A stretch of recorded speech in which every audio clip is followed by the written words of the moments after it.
Dandim beserta staf Kodim Aceh Selatan, kami dari Polres Aceh Selatan mengucapkan selamat ulang tahun TNI yang ke-77.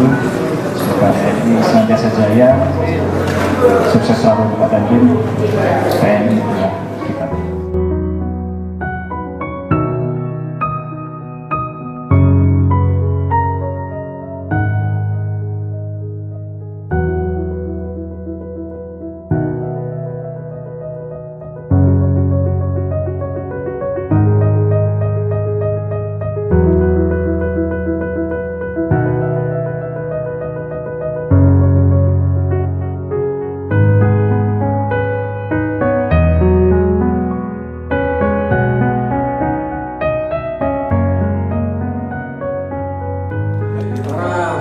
Macan Loser, ya, pagi hari ini kita mendapat kejutan ya, surprise dari Kapolres dan jajarannya.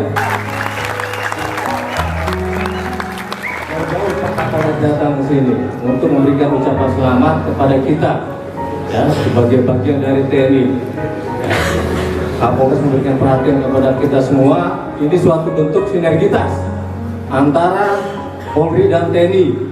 Terlebih khusus lagi.